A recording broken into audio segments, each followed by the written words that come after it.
પણ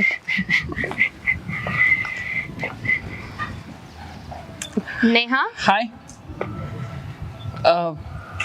નેહા કોણ તમારી ફ્રેન્ડ? હા તમે કોણ? તમારો કોઈ ખાસ વ્યક્તિ એવું સમજો.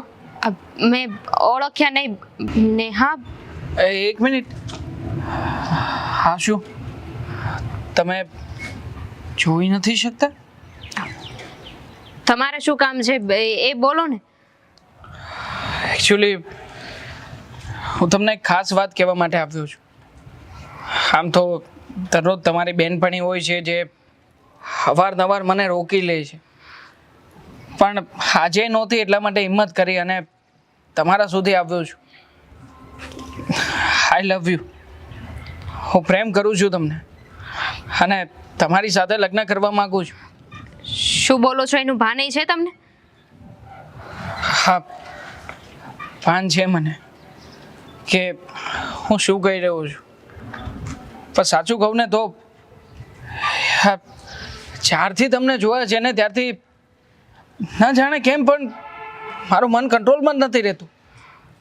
હંમેશા તમારા વિચારો આવ્યા કરે છે. ઓફિસે, ઘરે, હરેક જગ્યાએ મને તમે જ દેખાવ છો.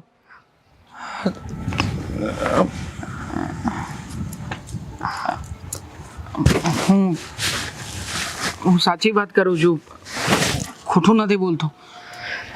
આઈ લવ યુ. મને તમારી સાથે રહેવું ગમશે. મારી હાલત જોઈને ખબર તો પડી ગઈ ને કે હું જોઈ નથી શકતી.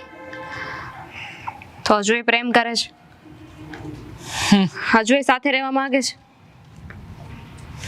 મારો પ્રેમ એ તમારી સાથે કોઈ શારીરિક પ્રેમ નથી. કદાચ બની શકે કે આત્માનું કોઈ બંધન હોય જે મને તમારા તરફ ખેંચીને લાવ્યું હોય.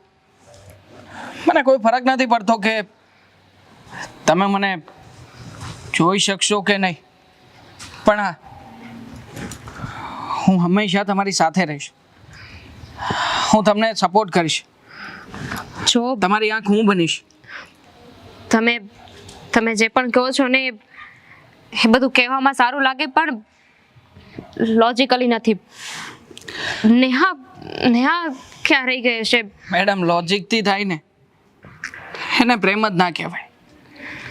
પ્રેમમાં કોઈ લોજિક નથી આવતા. મને તમે ગમો છો. તમારી સાથે મને વાત કરવી ગમે છે, તમને જોવા ગમે છે.